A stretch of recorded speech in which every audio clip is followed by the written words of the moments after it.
Student class 8 civics की जो हमारी बुक चल रही है एसएसटी में थर्ड लेसन हम कल कंप्लीट कर चुके हैं बच्चों। इस लेसन के अब हमें क्वेश्चन आंसर्स देखने हैं। आपके अभ्यास में कुछ विशेष प्रश्न नहीं दिए गए हैं, लेकिन जो हमारा पार्ट जो हमने पढ़ा है अध्याय उसके अंदर समय समय पर कुछ क्वेश्चंस यहाँ पर दिखाई दिए हैं, जिनको हम आज उसका उत्तर आपको स्पष्ट कर देते हैं। तो जो हमें संसद क्यों चाहिए, इसका जो पहला क्वेश्चन जो बनता है वो ये है कि सार्वभौमिक वयस्क मताधिकार मिलना चाहिए क्यों। हर नागरिक को जो देश के अंदर वयस्क है उसको मताधिकार का प्रयोग करना चाहिए। क्यों उसको अधिकार मिलना चाहिए, इसका उत्तर मैं आपको बता रही हूँ। देखिए अपनी स्क्रीन पर, लोकतंत्र में देश के सभी नागरिकों की भागीदारी और सहमति को सर्वोपरि रखा गया है, क्योंकि हमारे यहाँ जो हमारा लोकतंत्र है, भारत की लोकतांत्रिक शासन व्यवस्था है, जिसके अंदर सभी नागरिकों को समानता के साथ अपने निर्णय, अपनी भागीदारी, जो देश के लिए महत्वपूर्ण नियम बनते हैं उनके अंदर या जो लागू किए जाते हैं उन सब में उनकी भागीदारी हो और उन सबकी सहमति से किया जाए, ये इस चीज़ को बड़ा महत्व दिया गया है, इसलिए उनको वयस्क मताधिकार का प्रयोग करना चाहिए। दूसरा है कि ऐसा करने से ही सभी व्यक्ति जो वयस्क हैं वो निर्णय में क्या होंगे, सम्मिलित हो सकेंगे।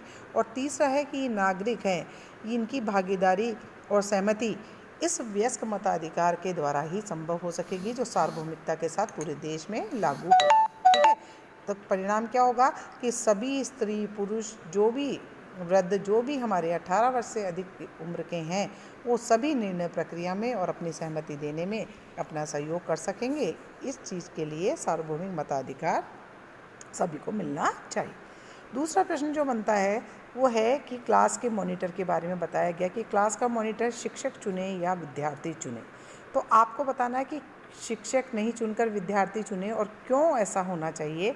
इसी प्रश्न का उत्तर मैं आपको समझाने जा रही हूँ। अगर क्लास के मॉनिटर का चुनाव शिक्षक के स्थान पर विद्यार्थी करेंगे तो ये ज़्यादा अच्छा रहता है। क्यों रहता है अच्छा? क्योंकि जब मॉनिटर विद्यार्थी चुनते हैं तो वह मॉनिटर को क्या करेंगे, सहयोग देंगे। और सहयोग क्यों देंगे? क्योंकि वह उनके द्वारा चुना हुआ उनका प्रतिनिधित्व करता है। जब हमारी सहमति से चुनाव होता है ना, तो हम सभी क्या करते हैं, उस व्यक्ति विशेष को क्या करते हैं, सहयोग देते हैं। अब शिक्षक अगर आपके ऊपर थोप देगा तो आप उसका सहयोग नहीं करेंगे। तो दूसरा पॉइंट यही है कि शिक्षक द्वारा अगर विद्यार्थी का चुनाव, तो उसमें हमारी जो इच्छा है, हमारी सहमति नहीं होती है। और यही कारण होता है कि जब शिक्षक मॉनिटर बनाता है तो मजबूरन हम उसे मॉनिटर तो मानते हैं, पर उसकी किसी भी बात में हम क्या करते हैं, सहयोग नहीं देते हैं। ठीक है, तो ये पॉइंट्स मैंने बना के लिखे हैं, आप लोग ध्यानपूर्वक देखते जाएं। तीसरा प्रश्न जो है आपकी पुस्तक में ही था कि विधायक, जिसे कि है एमएलए कहते हैं, कौन होता है, इसको कैसे चुना जाता है, और इस बात को समझने के लिए आपको निर्वाचन क्षेत्र और प्रतिनिधि शब्दों का क्या करना है, प्रयोग करना है। तो देखिए सबसे पहले मैं आपको दिखा देती हूँ कि विधायक का मतलब होता है मेंबर ऑफ लेजिस्लेटिव असेंबली, यानी जितनी भी हमारे देश में राज्य हैं, राज्य सरकारें हैं, उनके अंदर जो चुनाव किए जाते हैं विधानसभा के लिए चुनाव किए जाते हैं। तो वो जो चुनाव होते हैं, तो जो चुने हुए प्रतिनिधि होते हैं उनको हम एमएलएज कहते हैं। ठीक है, एमएलए क्या होता है, किसी भी राज्य की विधानसभा के अंदर जो सदस्य प्रतिनिधि के रूप में चुने जाते हैं, उन्हें हम चुनने के लिए हमारे निर्वाचन आयोग द्वारा जो है कई निर्वाचन क्षेत्रों को अलग अलग बांटा गया है। ठीक है, तो जो क्षेत्र जो बांटे गए उन्हें हम निर्वाचन क्षेत्र कहते हैं। ठीक है, दूसरा क्या होता है कि जितने भी विधायक हैं अपने अपने निर्वाचन क्षेत्र से जो प्रतिनिधि जनता के मताधिकार के प्रयोग से 5 वर्षों के लिए चुने जाते हैं, वही व्यक्ति क्या कहलाते हैं, उस क्षेत्र के विधायक कहलाते हैं, यानी कि मेंबर ऑफ लेजिस्लेटिव असेंबली कहलाते हैं, जिसको हम शॉर्ट में एमएलए कहते हैं। समझ में आ गया आप सभी को?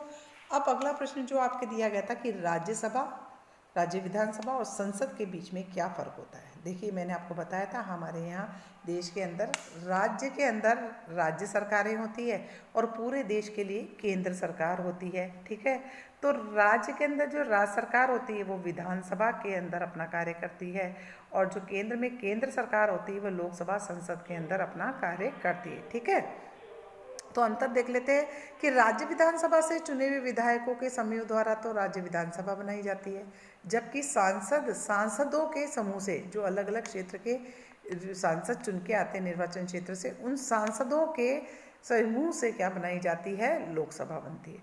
यानी राज्यसभा राज्य के निर्वाचित एमएलएस के द्वारा, और सांसद पूरे देश के अंदर एमपी जो होते हैं, सांसद होते हैं, उनका समूह होती है। पहली चीज़ तो ये समझ में आ गई, तो ये अंतर होता है।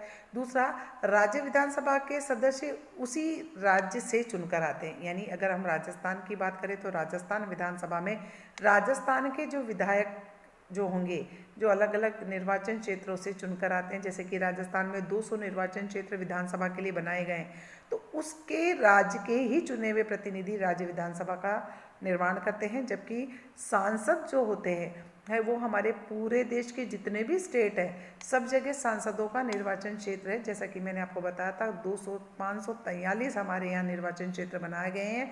वहाँ से हर क्षेत्र से चुना हुआ सांसद आकर क्या करता है, इस लोकसभा का निर्माण करता है। तो ये अंतर दोनों में पाया जाता है।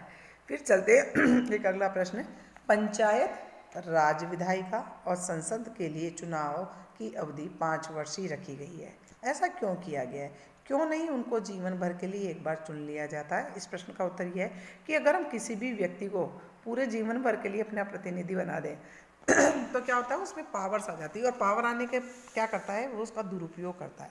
तो जीवन भर के लिए प्रतिनिधियों का चुनाव क्या करता है, उसमें उसको निरंकुश बना सकता है। यानी उस पर किसी प्रकार का कोई अंकुश ही नहीं लगा सकता, वो मनमानी कर सकता है, हमें यहाँ पर दबाव बना सकता है। तो इसलिए एक पर्टिकुलर 5 वर्ष की अवधि हमारे देश में रखी गई है। 5 वर्ष में अगर वो बहुत अच्छा है तो हम फिर सोचेंगे, ठीक है। दूसरा है कि कुछ समय के लिए चुने हुए प्रतिनिधियों को, जैसे कि हम 5 साल के लिए चुनते हैं, तो ऐसे में क्या होता है, 5 साल में उन्हें जांचने परखने का हमें मौका मिल जाता है। मान लीजिए वो हमारी उम्मीदों पर खरा उतरता है, ठीक है, तो ठीक है, और नहीं खरा उतरेगा तो फिर हम अगली बार सोचेंगे। तो कुछ समय के लिए जो प्रतिनिधि चुने जाते हैं उनको जांचने परखने का मौका मिल जाता है कि वे जनता के लिए, नागरिकों के लिए उनके हित में कार्य कर रहे हैं या नहीं कर रहे। तीसरा पॉइंट जो होता है, प्रतिनिधियों को भी जो चुनकर आते हैं उन्हें पता है कि हमें 5 वर्ष के लिए चुना है। अगर हमने इस 5 वर्ष में जनता के हित के लिए किसी भी प्रकार का काम नहीं किया तो हम फेल हो जाएंगे। परिणाम हमारे बता देंगे कि हमने जनता के हित में कार्य नहीं किया। तो हमने हमारे हित के लिए आपका चुनाव किया और आपने हमारे हित के लिए काम नहीं किया, तो अगले चुनाव में हम आपको परिणाम दे देंगे कि अगली बार हम आपको नहीं चुनेंगे, हम कोई दूसरा प्रतिनिधि ढूंढ के ला सकते हैं। तो ऐसा करने के कारण ही हम क्या करते हैं, जीवन भर के लिए चुनाव नहीं करते हैं, बल्कि कुछ समय यानी 5 वर्ष के लिए इनका चुनाव करते हैं। थोड़ा सा और इसमें एक दो प्रश्न है जो महत्वपूर्ण है, जो आपकी जनरल नॉलेज की दृष्टि से, आपके ज्ञान के लिए बहुत इंपॉर्टेंट है।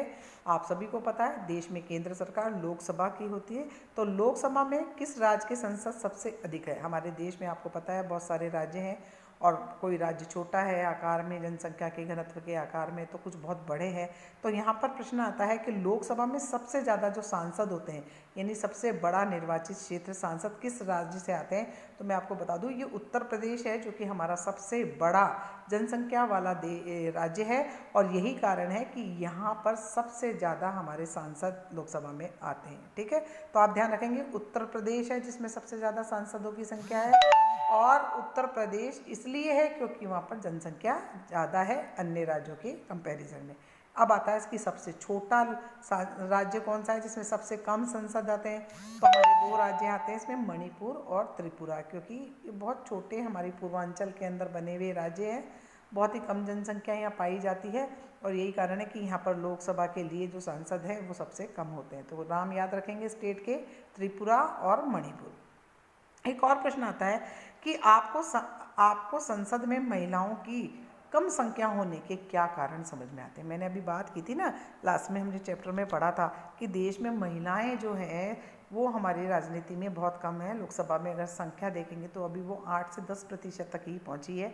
तो इसके क्या कारण होते हैं? देखिए, कारण बहुत सिंपल है। हमारा तो देश वैसे ही पुरुष प्रधान है, जबकि समानता का अधिकार है, महिला पुरुष को एक माना गया है, लेकिन फिर भी हम देखते हैं कि महिलाओं की राजनीति में सबसे पहला तो स्वयं की रुचि कम होती है, क्योंकि महिलाएं ज़्यादातर हमारे यहाँ घर संभालती हैं और वो अपने घर के कामों में इतनी व्यस्त होती है कि उसकी राजनीति में स्वयं का भी कोई इंटरेस्ट ही नहीं रहता। दूसरी चीज़ होती है कि परिवार वाले का समर्थन हमारी महिलाओं को राजनीति में आने के लिए कभी भी नहीं मिलता। बहुत कम परिवार होते हैं जो अपने घर की महिलाओं को राजनीति में आने के लिए प्रेरित करते हैं या वो आना चाहती है तो उन्हें समर्थन देते हैं। हमारे यहाँ तो जो पहले से ही राजनीति में चला आ रहा है वही महिला उसके परिवार की आ जाए तो ठीक है, नहीं तो नहीं आनी। और तीसरा है, राजनीति में अपराधीकरण बहुत ज़्यादा बढ़ रहा है। अपराधीकरण की कमी के कारण भी हमारे यहाँ एक बड़ा कारण रहा है कि महिलाएं राजनीति में नहीं आती। आपने देखा होगा बहुत सारे पॉलिटिशियन हैं, गंदे अपशब्दों का प्रयोग करना, दूसरे पे लांछन लगाना, किसी भी महिला के लिए कुछ भी बोलना और किसी के साथ गलत व्यवहार करना, ये सब आम बात है राजनीति के अंदर। और यही कारण है कि इस आपराधिक प्रवृत्तियाँ जो होती है महिलाओं को इस क्षेत्र में आगे आने नहीं देती है। चलिए एक अभ्यास का जो प्रश्न है उसको भी हम देख लेते हैं। राष्ट्रवादी आंदोलन ने इस विचार का समर्थन किया कि सभी वयस्कों को मताधिकार होना चाहिए। हमने पहला भी प्रश्न में यही देखा था, क्यों होना चाहिए मताधिकार का प्रयोग, मताधिकार दिए जाने का कारण क्या होना चाहिए कि सभी वयस्क निर्णय में भागीदारी हो, सभी नागरिकों को भागीदारी और सहमति के महत्व को देना, और सभी जो हमारे हैं, मैंने इसका भी देखिए यहाँ पे लिखा है, मैं आपको उसका उत्तर भी अभी बताती हूँ, लिखा हुआ आपको सेंड करूँगी कि ये सभी सार्वभौमिक वयस्क मताधिकार द्वारा ही संभव हो सकता है, इसीलिए सभी वयस्कों को मताधिकार दिया जाना चाहिए। अब देखिए ये जो चित्र दिया गया है यहाँ पर, इस चित्र के अंदर आपने देखा है, इसमें पूछा गया है कि बगल में 2000 के संसदीय चुनाव क्षेत्र का नक्शा दिया गया है। इस नक्शे में अपने राज्य का चुनाव करके पहचानें और चुनाव क्षेत्र में संसद का क्या नाम है वो बताइए। आप राज्य के संसद कितने सांसद जाते हैं ये बताइए। निर्वाचन क्षेत्र में हरे और नीले रंग को दर्शाया गया है, तो ये क्यों दर्शाए? देखिए जैसा कि मैंने पहले भी बताया था कि हमारे भारत देश के अंदर कुछ क्षेत्रों को अनुसूचित जाति, अनुसूचित जनजाति के लिए भी आरक्षित किया गया है। तो जो हरा रंग है वो अनुसूचित जाति वाले क्षेत्रों को प्रदर्शित करता है और जो नीला रंग है अनुसूचित जनजाति को, और जो नीला है वो अनुसूचित जाति को यहाँ पर प्रदर्शित है। तो भारत में जो ये हरे और नीले निशान नक्शे में दिखाए गए हैं, ये उन निर्वाचित क्षेत्रों को जो आरक्षित है उनको प्रदर्शित किए गए हैं और सामान्य क्षेत्र को इन्होंने गुलाबी रंग से किया है। अगर बात करते हैं जैसे कि हम राजस्थान में और हम जयपुर से बिलोंग करते हैं, तो जयपुर के सबसे पहले तो बता दूं, राजस्थान में 25 सांसदों का चुनाव होता है। 25 निर्वाचित क्षेत्र बनाए गए हैं जहाँ से 25 प्रतिनिधि चुनकर सांसद बनकर संसद में, लोकसभा में बैठते हैं। ठीक है, अब जयपुर की बात करें तो जयपुर से हमारे जो क्षेत्र है निर्वाचन, उसमें राजवर्धन सिंह राठौड़ जो है इस वक्त हमारे मेंबर ऑफ पार्लियामेंट बनाए गए हैं। तो जिस क्षेत्र में भी आप रहते हैं वहाँ पर आप देखिए कि कौन सा सांसद है, कौन सा एमपी है जो हमारा लोकसभा में जाकर बैठता है। ये प्रश्न आपको स्वयं को ही करना है। ठीक है, यहाँ पर एक और प्रश्न दिया गया है जिसके अंदर बताया गया है कि भारत में प्रचलित संसदीय शासन प्रणाली के 3 स्तर हैं। संसद यानी केंद्र सरकार, दूसरा स्तर है कि राज्य विधायिका यानी राज्य सरकार। प्रतिनिधित्व संबंधी सूचनाओं के आधार पर इस तालिका को आपको भरना है।